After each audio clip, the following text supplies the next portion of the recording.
morning. Happy Tuesday to everyone this morning on April 6th. Welcome. When I came on the property this morning,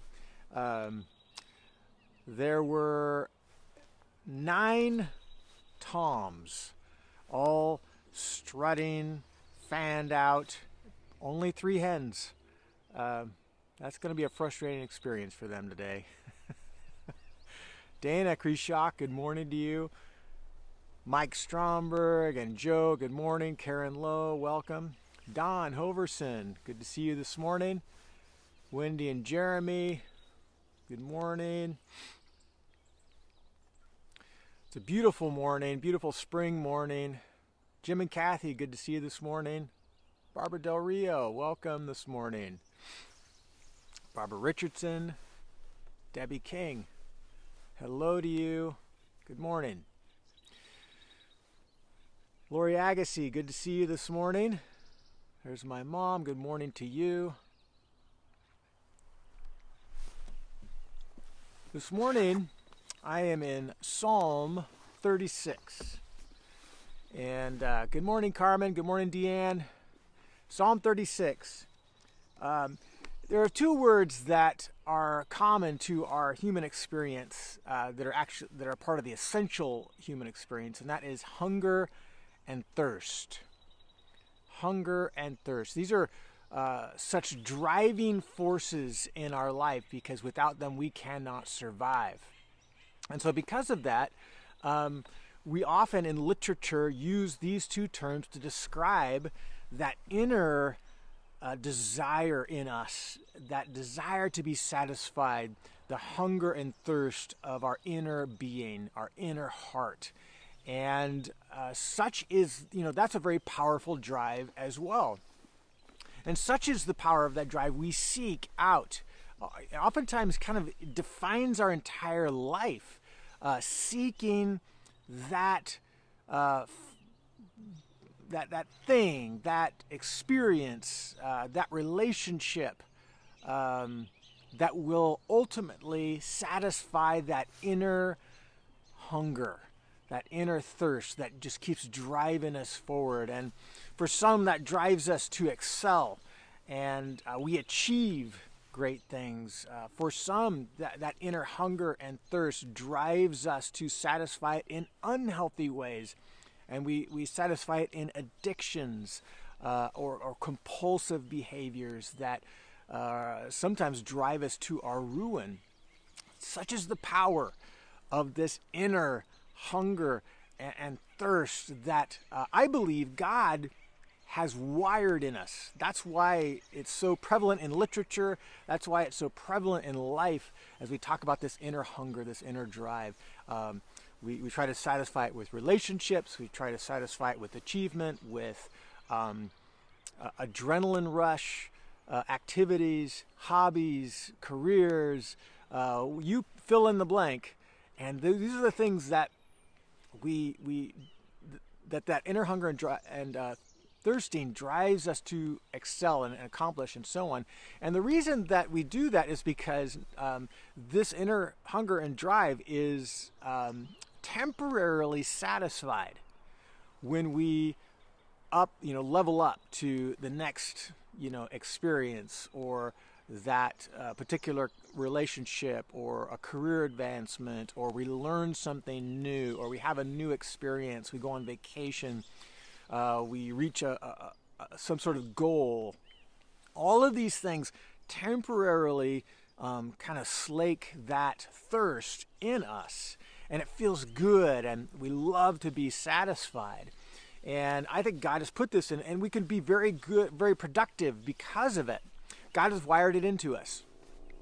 But ultimately, I believe the reason that God has wired that into us, other than for us to pursue very healthy, good achievements and relationships and so on, He has wired it in us because we have to come to the reality that all of those things that we pursue, and as we examine our life in general, we understand that all of those things satisfy but only satisfy in part. And they only satisfy temporarily.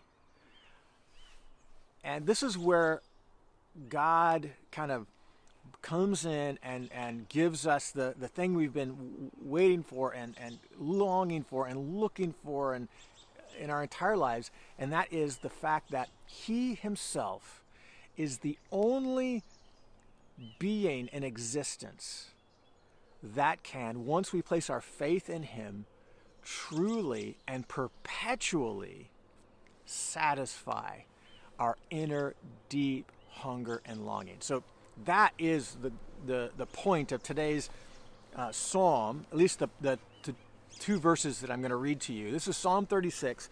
I'm going to read 2 or 3 verses, beginning in verse 7. Psalm 36 says, "How precious is your steadfast love, O God." How precious? Well, exactly how? We're going to measure the value of God's steadfast love. How precious is it, O Lord? And that's not the way he's asking it, but you know what I mean.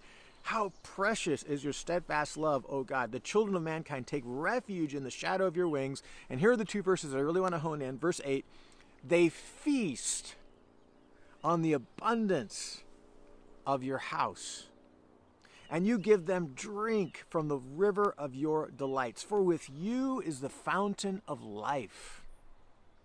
In your light do we see light. And there's so much to unpack here, but I'm just going to grab a couple of these terms in the short time we have together. And that is that first phrase, they feast on the abundance of your house. Several of us enjoyed this past weekend Easter gatherings, and with those Easter gatherings are these banquets that we prepare. And we usually, in these festive times, we serve rich food, because rich food, we can't eat it all the time, but when we do, boy, it does satisfy, right? It tastes so good. And in addition to the rich food is the pastries and the sweets and the desserts and these good things that we get to enjoy on these holidays. Now, we've all experienced how good that is and how wonderful it is to feast on the abundance. Usually one of the best things about these big holiday gatherings is that there is always far more food that anyone could ever consume in one sitting. There's this inherent sadness when you're feeling that sensation, oh, I'm getting full, but you're looking at this banquet, this abundance, and you're like, oh, I'm sad that I'm getting full. I want to have more, and I love that. And so this is the picture that the psalmist is describing of God himself, about the value. How precious is your steadfast love, O Lord, and those who take refuge in you, your children. It says they feast on the abundance of your house. And then secondly, that's the hunger, and then the thirst, right?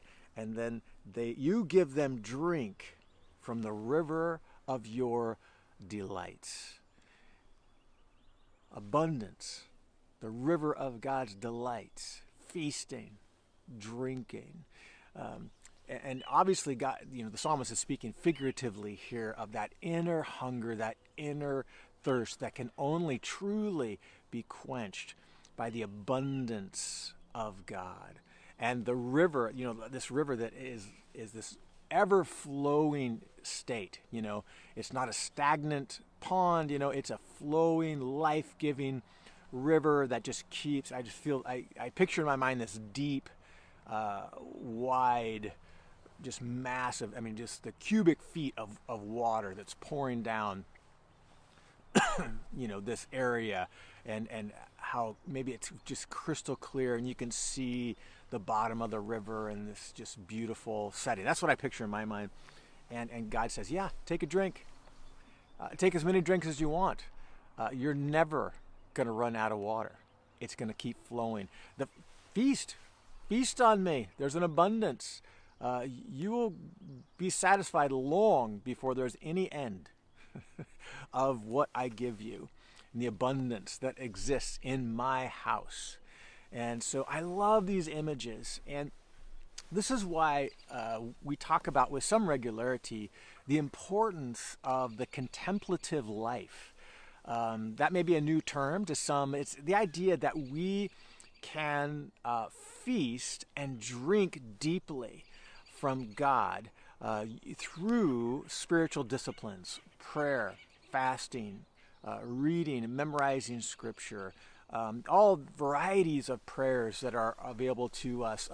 Even a number, going through times of silence, solitude, journaling, all these things. These are all different spiritual disciplines that help us. These are all tools to feast on the abundance of God's house and to drink from the river of God's delight, which that river never ends, and the feast is always going to be abundant.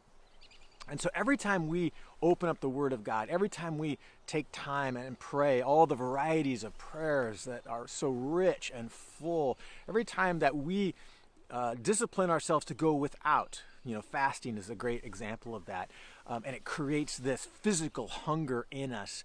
It helps us to reacquaint our attention to that which truly satisfies, and that is God alone. We tend to distract ourselves sometimes from the feasting that can be ours because we're pursuing so many other things. One of the things that I've been enjoying as of recent is this discipline of slowing down. I